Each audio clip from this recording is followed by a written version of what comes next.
Boa tarde, gente. Vamos dar sequência aí às nossas aulas da semana passada. Como eu já falei, já disse a vocês, a partir dessa semana passada iniciou o trabalho com eixos temáticos, né?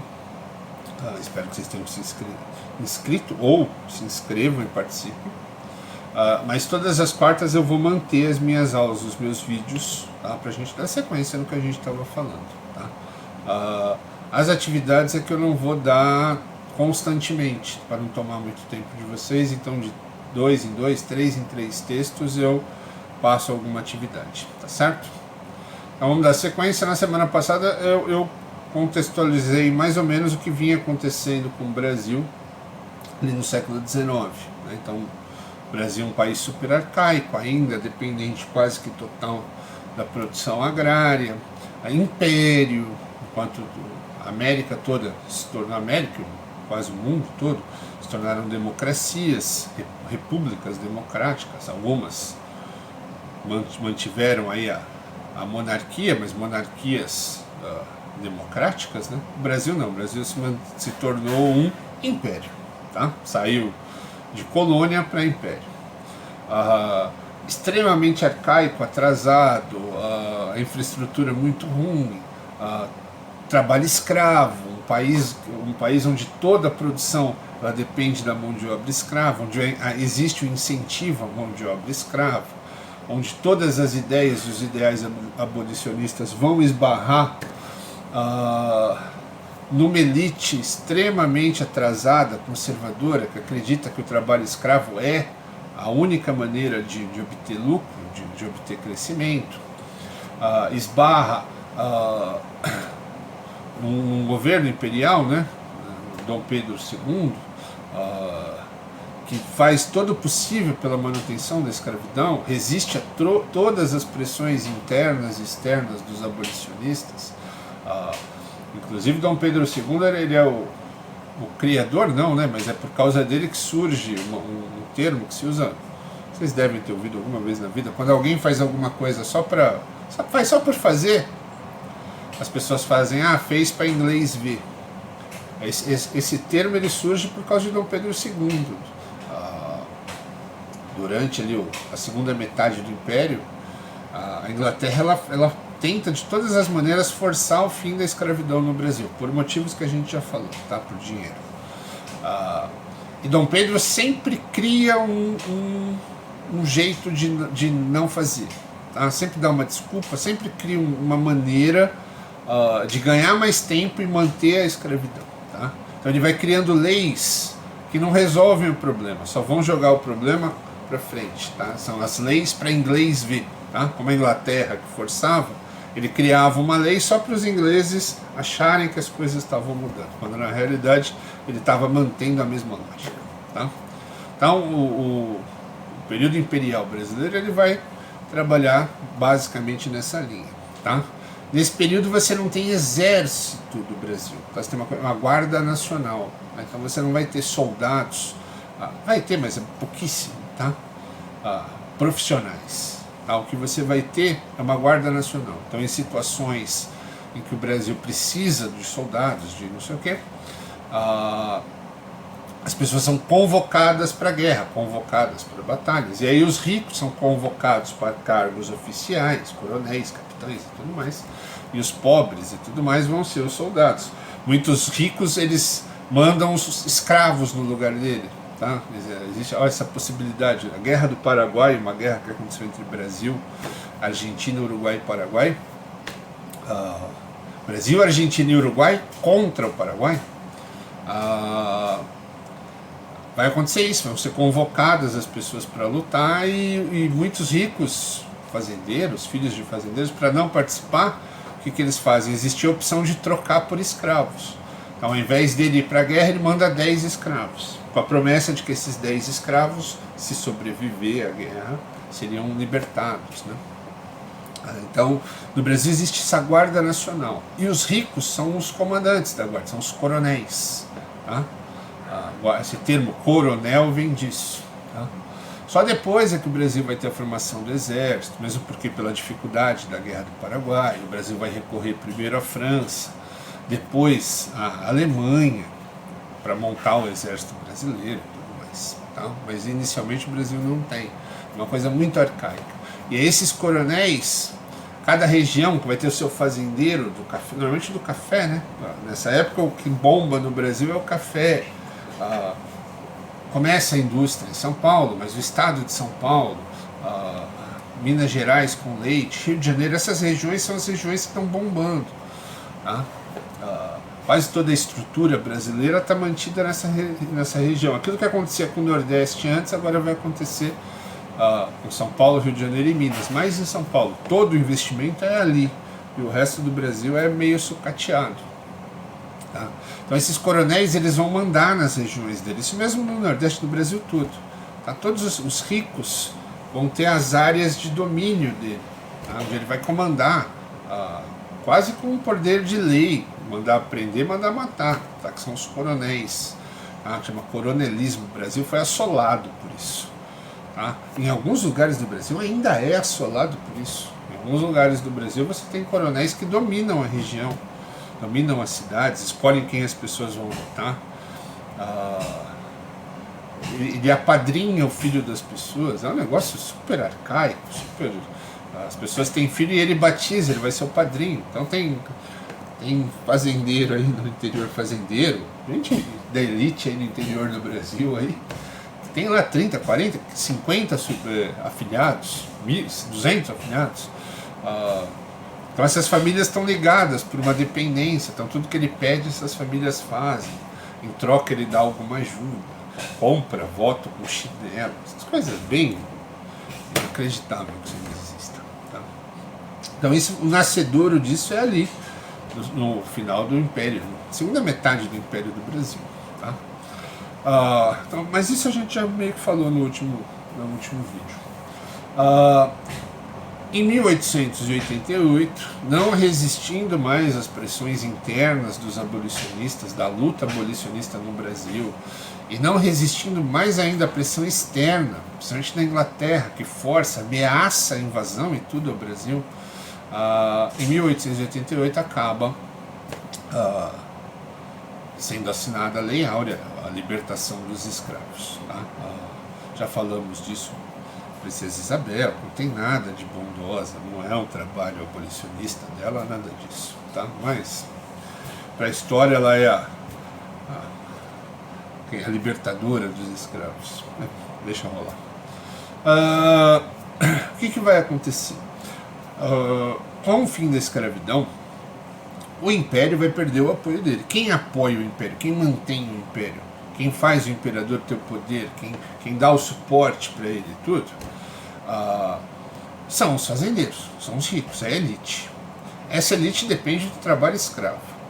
Quando o trabalho escravo é abolido, essa elite não tem mais motivo para apoiar o Imperador. E aí, um ano depois da libertação dos escravos, o Império acaba. Já falamos disso, o Marechal Deodoro vai tomar o poder militar e vai se iniciar a Primeira República do Brasil. Tá? Então vai ser proclamada no dia 15 de novembro de 1889. Não precisa decorar a data não, mas só para vocês saberem. Vai ser proclamada a República no Brasil. Tá? Então, mais de 100 anos depois de Estados Unidos, França, por aí vai, o Brasil vai se tornar uma república democrática. Tá certo? Mais ou menos, né? E aí vem o assunto dessa aula de hoje. Essa Primeira República vai ser conhecida como República do Café com Leite. Tá? Por que República do Café com Leite? Ela vai ser construída com base no voto. Na República Democrática tem que ser a base do voto. Mas esse voto não vai ser universal. A primeira Constituição, ela vai trazer várias coisas legais, o fim dos enforcamentos, de várias coisas que aconteciam que eram mega arcaicas, mega antigas. Mas ela vai criar meios de fazer a manutenção do poder. Então ela vai legitimar o poder de algumas pessoas. O poder vai ficar sempre na mão dos mesmos grupos. Como? Restringindo o voto. Então na Primeira República, na República Café com Leite, no Brasil, só vai poder votar o homem, a mulher não vota, branco, com posses e que seja alfabetizado. Não tem. A população brasileira não se encaixa nisso. Alfabetizado é uma minoria. Então, homem, adulto, branco, alfabetizado, com posses, você vai ter uma minoria, uma quantidade super restrita. Dessa quantidade pequena que sobrou para votar, a grande maioria está onde? Em São Paulo, Minas Gerais e Rio de Janeiro. Tá? Então, só vai poder, não é que só vai poder votar. Eles colocam o voto para todos os brancos, homens brancos, adultos, com posse, alfabetizados. Só que você não tem isso no Brasil. Você vai ter pouquíssima gente com esse perfil no Nordeste, no Sul, no Norte, menos ainda. Aonde vivem as pessoas, os poucos que se encaixam nesse perfil? A grande maioria mora em São Paulo. Você tem uma quantidade bem razoável em Minas e no Rio de Janeiro. Só. Então, o povo de São Paulo, de Minas e do Rio de Janeiro vai votar nos candidatos da onde? Minas, São Paulo e Rio de Janeiro. E aí você vai ter o primeiro presidente do Brasil, ele proclama a República e assume a presidência, Marechal Deodoro da Fonseca. Depois você tem Floriano Peixoto, também marechal, também militar. A partir daí você vai ter o voto. As pessoas os presidentes vão ser eleitos pelo voto. A partir daí você vai ter uma sucessão de presidentes de São Paulo e Minas, São Paulo e Minas, São Paulo e Minas. Quase que um revezamento. Um de São Paulo sai e entra um de Minas. Um de São Paulo sai e entra um de Minas Gerais. Por isso, café com leite. São Paulo era o maior produtor de café e Minas Gerais é até hoje o maior produtor de leite. Por isso é a República do Café com Leite. Então os presidentes iam se revezando no cargo. Nessa época a capital do Brasil é o Rio de Janeiro, não existe Brasília ainda. Tá? Então quem assume o governo, quem que vai comandar o Brasil, quem que vai ficar na capital lá comandando o Brasil, ou é um paulista ou um mineiro. Por isso República Café com Leite. E ao serem paulistas e mineiros, eleitos por paulistas e mineiros, essas pessoas vão governar para quem? Para paulistas e mineiros. E aí aquela lógica de investimento sempre no mesmo lugar vai se perpetuar, tá? Vai até ser ampliada, tá? Os investimentos vão ficar cada vez maiores para facilitar e beneficiar quem? Os fazendeiros de café, os produtores de leite, os industriais dessa região ali, São Paulo, Minas e Rio de Janeiro, que é a capital. Tá? Então, essa primeira república brasileira não é nem de perto uma república democrática como deveria ser, né? Bem longe disso. Tá? É uma república democrática que limita o voto demais, uma limitação absurda, e que vai perpetuar o poder.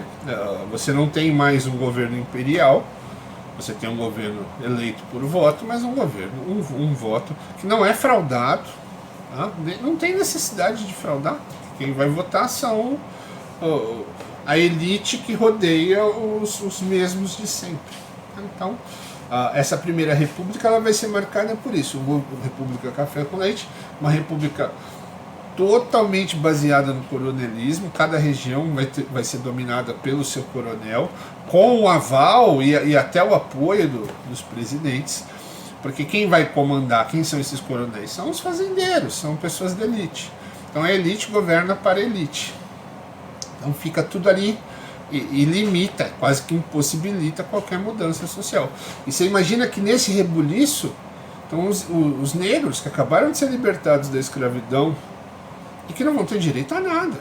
Eles estão totalmente excluídos da sociedade. Não recebem terra, não recebem emprego, não recebem nada. Então eles... eu já falei isso em outro vídeo, mas é horrível falar, mas eles é escravo e a partir do dia seguinte ele não é nada. Acho que é um dos únicos lugares do mundo que você conseguiu piorar a situação da pessoa libertando ela da escravidão. Tá? O cara é escravo, uma condição de vida terrível, acaba a escravidão, ele é colocado para fora das fazendas e não tem nada, ele não tem o que comer, não tem o que vestir, não tem onde morar, não tem nada, ele é jogado. O governo exclui, e aí você vai ter mais anos e anos e anos de exclusão, tá? Que vão dar vazão a essa idiotice de hoje do racismo. Tá? Então, esse é um dos motivos, né? Então, espero que vocês tenham entendido o que é essa República Café com Leite. Tá? Então, São Paulo, Minas, Rio, que já haviam se tornado potências na segunda metade do Império, com a República Café com Leite vão ter esse poder ampliado, principalmente São Paulo. Né? São Paulo vai ser tratado como a locomotiva do país, o estado que leva o país nas costas, a cidade que arrasta o restante do Brasil. Seria a locomotiva é o que arrasta os vagões, que os vagões não têm motor. O vagão é um treco que você põe lá e ele fica. Ele só anda porque a locomotiva leva ele. Vai ser cunhado esse nome, né? Que São Paulo é a locomotiva do Brasil, que sem São Paulo o Brasil seria imóvel, não haveria nenhuma mudança, não haveria nada. Tá? Muito em verdade, mas por quê? Porque todo investimento é feito em São Paulo. Tudo que se pode é feito aqui na região. Tá certo? Isso vai gerar um descontentamento, óbvio que fora desse eixo Minas, Rio e São Paulo. Descontentamento esse que vai acabar na Revolução de 30, ou no golpe de 1930. Tá? Então, em 1930, aí já exército, aí o Brasil já tem exército, uma grande parte do exército vai se rebelar sob o comando de Getúlio Vargas e tomar o poder. Mas isso fica para a próxima aula. Tá? É onde eu quero chegar, Getúlio Vargas, para mostrar esse governo totalitarismo, né? E como isso vai se mesclar aí, como é que isso vai se adaptar às guerras mundiais, tá? Principalmente a segunda, porque a primeira já foi. Beleza? Boa semana para vocês, até quarta da semana que vem.